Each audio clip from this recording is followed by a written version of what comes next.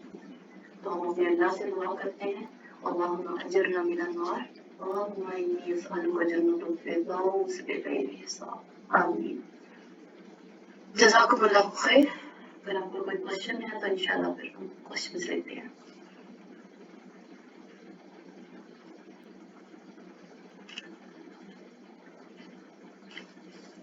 اگر ہم اس کو تھوڑا سا کنکلوڈ کریں تو اس میں اللہ تعالیٰ نے فرشتوں کا بتایا ہوا ہے، پھر روحوں کا بھی بتایا ہوا ہے، اور پھر فرعون کا بھی بتایا ہے. ایسے نا؟ بالکل ایسے ہی ہے. پہلے اللہ تعالیٰ نے ہمیں فرشتوں کی قسمیں 5 بتائی ہیں اور اس میں ہمیں یہ پریپیئر کیا گیا ہے. اللہ تعالیٰ دیکھیں نا کتنے رحیم.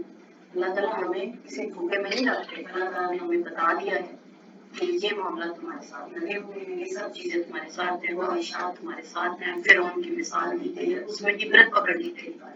لیکن جو اللہ سے ڈر کے زندگی گزارتے ہیں ان کے لیے فرعون کے اس کیریکٹر ٹریٹ کے اندر جو ہے وہ عبرت ہے. تو تم لوگ چاہو اگر دیکھیں آیت آتی ہے نا کہ جس کا دل چاہتا ہے وہ پھر اللہ کی طرف اپنا معاملہ بنا لے، جس کا نہیں دل چاہتا وہ بے شک رہتا رہے جتنا چاہے دل کرے اس کا. تو یہ ہمارے لیے ہے کہ اگر وہ مقام ربی بنا نفسا خلیل ہوا اپنی خواہشات کو کنٹرول کر لیں، یہ بہت بڑا پیغام ہے اس کے اندر. اور اگر تباہ اختیار کریں گے ہم، جس کا دل چاہتا ہے وہ تو من تباہ، جس کا دل چاہتا ہے وہ فرعون کی طرح زندگی گزارے، جس کا دل چاہتا ہے وہ اپنی خواہشات کو کنٹرول کرے، اللہ کے بعد وہ زندگی گزارے. اور اس سے پہلے ہم نے رسول اللہ صلی اللہ علیہ وسلم کا کیریکٹر دیکھا ہے شروع میں جو آپ کہتے کتنا بہترین آپ صلی اللہ علیہ وسلم کا جو ہے. تو یہ لڑکیوں کے لیے ہمارے لیے ہے نا یہ سارا کچھ. اصل مقصد تو یہ کہ ریئلائز کرنے کہ اس دنیا میں ہم نہیں بن بیٹھے رہنا. جو کچھ ہم دیکھ رہے ہیں سب صرف دھوکے کا سب ہمارا ٹیسٹ ہے.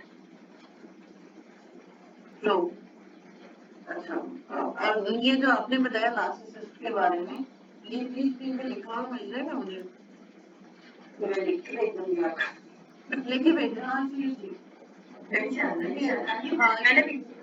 میں نے بھی اس کو گوگل ہی کیا نا، آپ کو وہ ویڈیو بھیج دوں گی جہاں سے میں نے اسے سارا لیا ہے انشاءاللہ. یا کہتے ہیں تو میں لکھ کے بھیج دوں گی آپ کی مرضی جیسے آپ نے لکھا کرے. اچھا مجھے بھی نہیں پتا تھا کہ نارسسسٹ ایسے اس کو کہتے ہیں، مطلب ایک بندے کو کہتے ہیں، ایک بندے کا نام ہے اور وہ اصل میں اتنا ایگوئسٹک ہو گیا اور اس طرح کا تھا کہ لوگوں نے اب یہ نارسسسٹ تو ایسے ورڈ یوز ہوتے ہیں جیسے مطلب مت ہے نا، یہ مت ہے، یہ مت ہے. تو یہ سمٹمس ہیں، اس کے لیے کوئی ایسی چیز تو نہیں. یہ سمٹمس ہیں جو ہوتی ہیں. بس ہمیں ریلیٹ میں نے کیوں کیا ہے کہ ہمیں دیکھنا ہے کہ کوئی ایسی سمٹم ہمارے میں تو نہیں پائی جاتی. جیسے یہ نیگیٹو فیڈ بیک ہے، مجھے تو لگتا ہے بڑا کامن ہے کہ عام طور پہ ہم سے برداشت نہیں ہوتا. جو اپنے پیارے ہوتے ہیں برداشت کر لیتے ہیں، تو جو نہیں ہمیں پیاری لگتی ہے جو بات کے بندے ہم برداشت کریں نہیں سکتے. اور بچوں کے ساتھ معاملہ کرنے میں ہم پیرنٹس ہیں، ہمیں یاد نہیں رہتا تو ہم غصہ ایسے کرتے ہیں جیسے پتہ نہیں وہ ہماری اپنی جائیداد ہے. اللہ تعالیٰ نے تو حق ہی دیا تھا، کئی مائیں تو اپنے بچوں کو مارتی پیٹتی ہیں. تو یہ ساری چیزیں دیکھنے کے لیے اصل میں تو یہ کوئی بری نہیں ہے کہ ہم اس کو دیکھیں. تو ایک سائیکیٹرسٹ تھی، انہوں نے مجھے کیا تھا، پتہ نہیں اب وہ ہیں یا نہیں. انہوں نے کہا تھا اگر وہ بولنا چاہیں تو اس کے اوپر میں ڈیٹیلس آ سکتی ہیں. یعنی ان کا کیا نام تھا مجھے نہیں پتا، لیکن انہوں نے مجھے کانٹیکٹ کیا تھا. اگر وہ ہیں یا کچھ بولنا چاہتی ہیں تو وہ بول سکتی ہیں.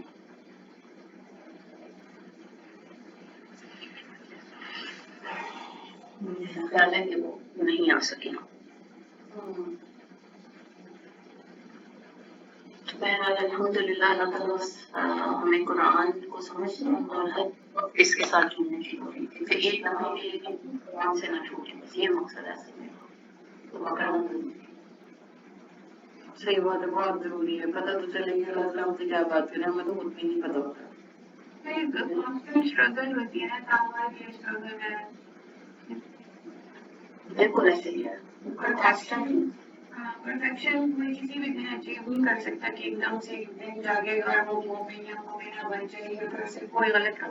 شیطان تو آخری دم تک انسان کے ساتھ ہوتا ہے. بس اللہ خاتمہ ایمان پہ کرے، ہمیں اسٹرگل میں رکھے. بالکل بالکل. میں تو جب اس طرح کی سورات پڑھتی ہوں تو مجھے تو نیند نہیں آتی. میں یہ سوچ رہی تھی رات کو بھی، میں یہی سوچ رہی تھی کہ جب قیامت کا دن ہوگا اور اتنے بندے اکٹھے ہو جائیں گے تو میری کیا حیثیت ہوگی. مطلب اتنے رش میں کیا اللہ تعالیٰ مطلب مجھے کہاں میری اسٹینڈنگ ہوگی. کیا اللہ پہچانیں گے؟ مطلب کیا اللہ تعالیٰ پہچان سکتے ہیں کہ مطلب کیا حیثیت ہے، کون سے عمل ہے میرے پاس کہ اللہ مجھے دیکھ لے گا کہ وہ یہ بندہ ہے، وہ اس کو بلا لو. کیا حالات ہوگا اتنی رش میں، اتنی دنیا میں، عجیب عجیب حالتوں کے لوگ ہوں گے انشاءاللہ. یہاں پہ دنیا میں میں ہمارے کیا حال ہوتے ہیں. بچے کا رزلٹ ہو یا ہمارے اپنی یونیورسٹی کالج میں ہم تو گزر چکے ہیں، ہاتھ پیر پھولے ہوتے ہیں، صبح صبح بیٹھے ہیں، دل دھڑک رہا ہوتا ہے، انگزائٹی کے نکالنے کے ٹیکس ہوتے ہیں. اور وہاں تو پھر پتہ نہیں کیا ہوگا. اللہ بس یہ بالکل ہی گہری گل ہے. یہ تو آپ نے پڑھا. میں ویسے تھوڑے دن پہلے مطلب 2-4 دن پہلے سوچ رہی تھی کہ پتا نہیں کچھ اس قابل تو ہونے والا سوچتی تو ہوں. پھر ذرا مطلب لائن تو بہت لمبی ہوگی. مجھے نا مطلب تمام تابعین کی بات کھڑا کرتی پتہ نہیں قابل بنانے کی دنیا میں جتنا بھی ٹائم ہے، پتہ نہیں کتنا ٹائم ہے، اس قابل کرنے کی وقت کے پیچھے تو کھڑی ہوں. انشاءاللہ اللہ تعالیٰ تو بے نیاز. ان سے ہمیں اتنا مانگنا چاہیے کہ جتنا بے حساب ہو، مطلب کتنی عقل جا سکے کہ لڑکوں کے ساتھ کھڑا کر دے اللہ تعالیٰ. یہی بات ہے، بے حساب مانگنا چاہیے اللہ تعالیٰ.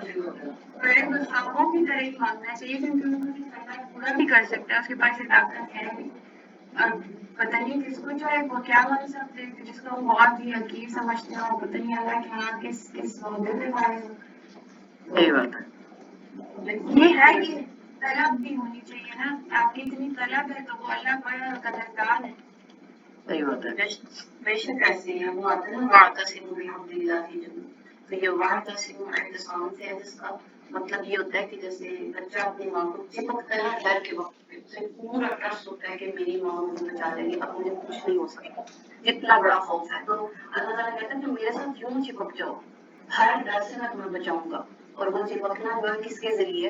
بحبل اللہ جميعا، یعنی کہ اللہ تعالیٰ کے قرآن کے ذریعے چپک جاؤ میرے ساتھ، اپنے رسول صلی اللہ علیہ وسلم کی اتباع کے ذریعے چپک جاؤ میرے ساتھ. تو تمہیں کیا ڈر ہے، پھر میں بچا لوں گا. مطلب ہمارے جو نیک ہمارے کیا ہمیں بچا سکتے ہیں؟ کیا ہم جا سکتے ہیں جنت بچائی؟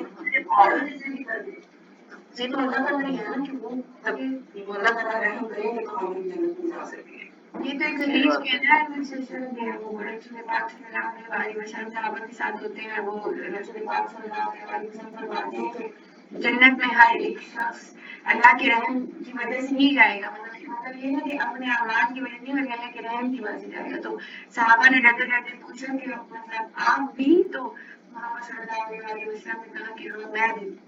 تو پھر ہماری تو کوئی اوقات ہی نہیں ہے نا کہ کوئی یہ کام نہ کرے کہ میں اتنا نیک ہوں یا میرے اعمال ایک سیکنڈ بھی لگتا اس کو ختم ہونے میں. شیطان نے غرور ہی کیا تھا نا. باقی تو وہ بھی بہت جگہ بھی دی ہے ایک چیز سب چیزوں کو. تو بس اللہ بچائے، اللہ حفاظت کرے. آمین آمین. وہ یہ نا کانشیس ایفیکٹ چاہیے نا کہ یہ یاد رہے کہ ہمارے وقت یہ فرشتے بیٹھے لکھ رہے ہیں اور پھر وہ بہت پیچھے لگی ہوئی ہے اور یہ شیطان جو ہر وقت دماغ میں وسپرنگ کرتا ہے، پتہ نہیں کیا کیا انداز کرتا ہے ہمارے دماغ میں. اور پھر